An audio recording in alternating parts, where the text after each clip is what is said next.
Lucky to have this as a resource. What a beautiful site. It really is. If you happen to be here on the top, that is,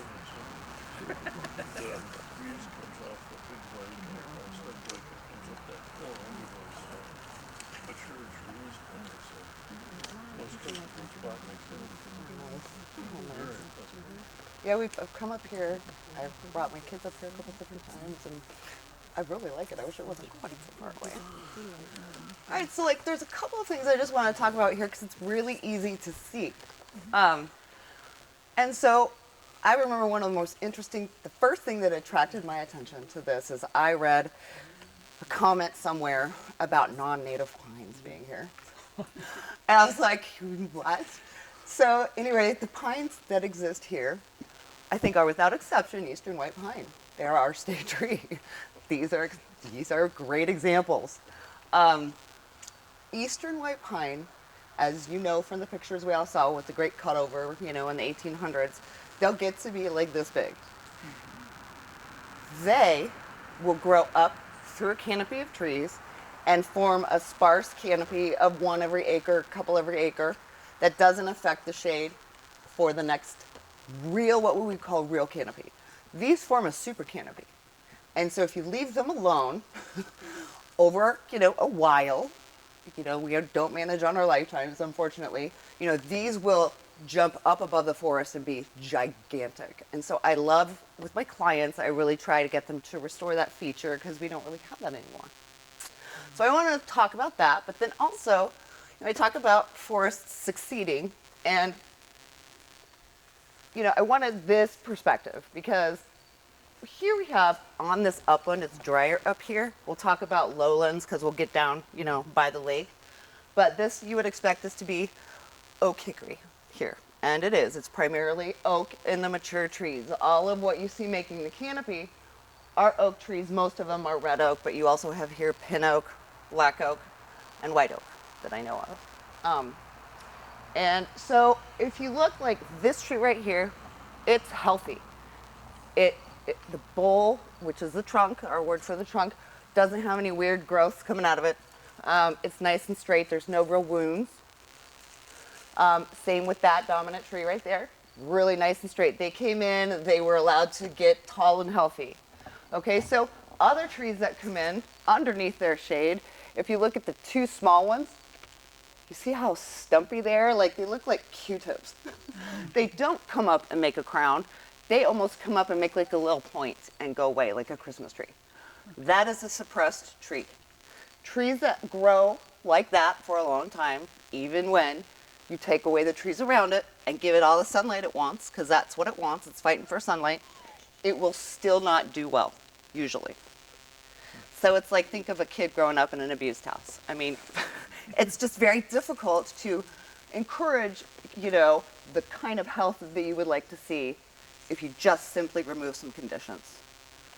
So as foresters, when we think about managing for timber, this is a red oak.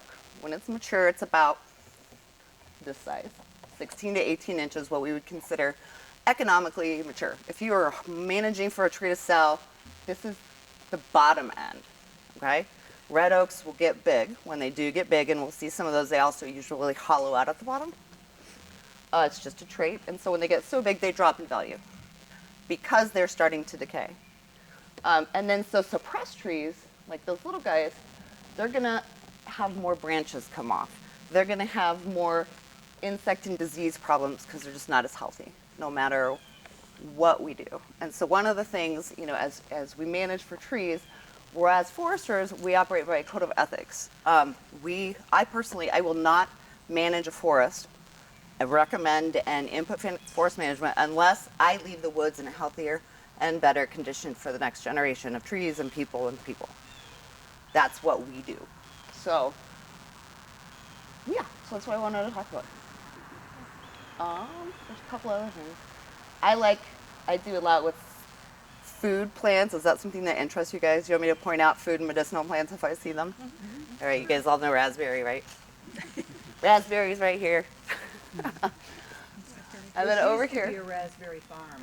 What? This used to be a raspberry farm back in the early 1900s. Did it really? Oh, that's neat. So these have been harvested. You guys know what this is?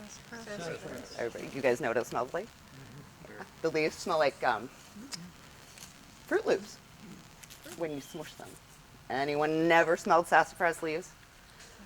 You all have, really? Yes. Roots are also very useful as a tea. They used to make it into a spring tonic. It's an early invader tree species. It will come in. You have a lot over there coming in. But it's also carcinogenic, the tea. So if you enjoy it, just do so sparingly. So, all right. Okay, there's one other thing, because I forgot that this was here as well. If you look behind Tom right here, we have a sugar maple. You guys have sugar maple, red maple, and silver maple here, all three. And so, thinking about forest succession, the trees that come in when the ground is bare, those are sun-loving trees. They need a lot of sun. Those are your oaks. That's why they're on top right now. So it started off as an oak forest. And so as the oaks grow up, the also seed bank, which I had a colleague who germinated seeds for more than 1 million years ago. So weird things can happen. It was a very cool study. If anybody's interested, ask me later. But in the seed bank exists all kinds of seeds. And so when the ground temperature cools enough with the oaks, you still get oak trees coming up, but then you start to get maples because they need shade to grow. And so maples, that's what most of this mid-story is maple leaves. Oak on top, then maple, and beech also will come up in this, usually in this group, sugar maple and beech, or red maple and beech.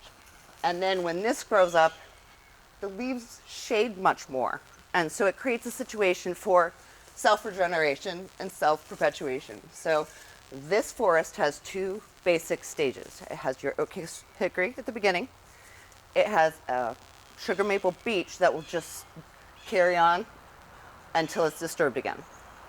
And so right now what you're seeing is the transition. So it's a great time to think about, okay, if we did want to manage this, you can always, and what a forester first asks is like, what's here? First we have to know what we have, right, before we know what to do. But you could say, do we want to let this move into sugar maple beech? Beautiful, undeniably beautiful, but much less of value to wildlife of all kinds. Beech does produce mass, but not like oak and hickory. And so if you want to retain oak, as we'll walk around, you're not going to see oaks smaller than this. If anybody finds one, I'll be surprised. I mean, there'll be a few seedlings, not counting the seedlings, but in between here and here height, there are no oaks because it's too shady. So if you want oaks in that next generation, you will have to create canopy gaps to let them come in and establish themselves in the sun. And so forest managers, that's the kind of stuff we think about. And between that and aspen, I get more calls from landowners to manage for wildlife habitat than anything else, secondarily forest health. But almost always here in Michigan, I got 80 acres. I want more deer. How do I do that? That's how you manage for oak in this case, because it's got better food for the wildlife that live there. So, Shawna, when the oaks are producing just a ton of acorn, what's that a sign of? good, it's a good year. Red oaks produce every other year, white oaks every year. So it could be a sign of a good year, it could be a sign of a really healthy habitat. So I have one client in particular, most of his soil is dry. But he has a nice little loam that you guys have here, like a better organic matter in the soil.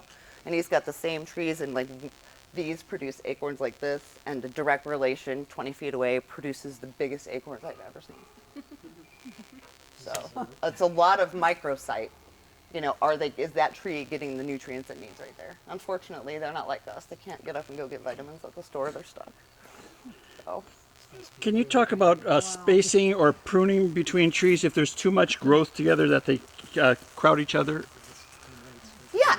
So often, you know, how we manage this forest is with a timber sale. And so I did recommend, because that's kind of how, if forest health were your only goal, which is how I wrote this management plan, here's how I would do it. And yeah, you do have too many trees here. And so I came out and I put in about 25 plots.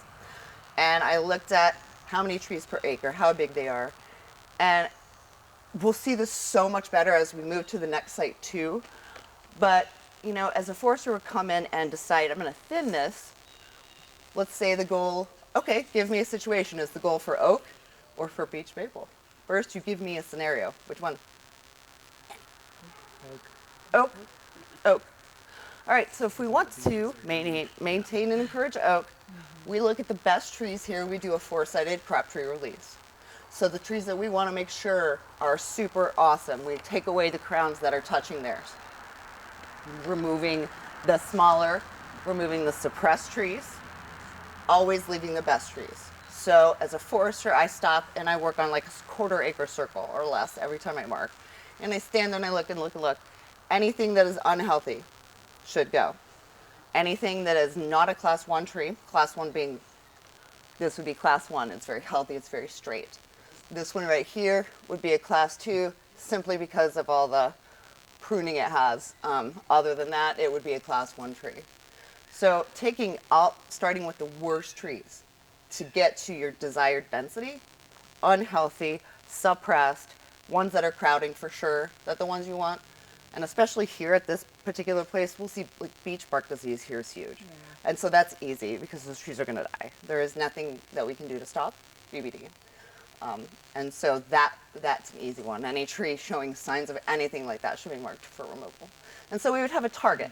Right now, if your basal area is 120, which means roughly 12 trees per acre, we might want to take it down to 70, which would be removing about 5 trees per acre in theory. Always from the worst, leaving the best. And that's how you do that. Once it's awesome right away to see the difference in the woods.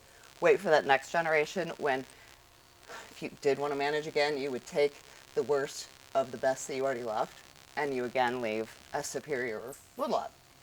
So, questions? All right, let's walk. So in an area that was all left alone, say it had never been disturbed, does it still transfer from the more valuable over to the less valuable species? And Yep. does it just windstorms that come in and kind of open up the Patchy area disturbances. Yep. Yeah. Then you get like a mosaic. And that's actually the best situation for all species. You get a mosaic, like, I think of it like a patchwork quilt if you look down, like at an aerial view.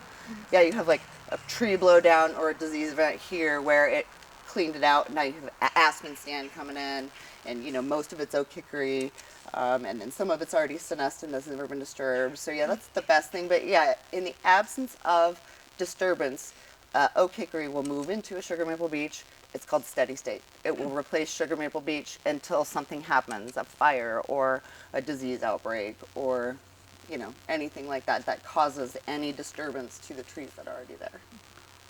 Can you look at this area and tell that it was not always forest, that it had been farmed, or like do you develop an eye where you can kind of look at it? Okay. Yeah, it's called, and I actually can talk about that. I'll keep an eye on the farming, but it's called I call it a biological legacy, and that for me, I was taught by one of the most amazing professors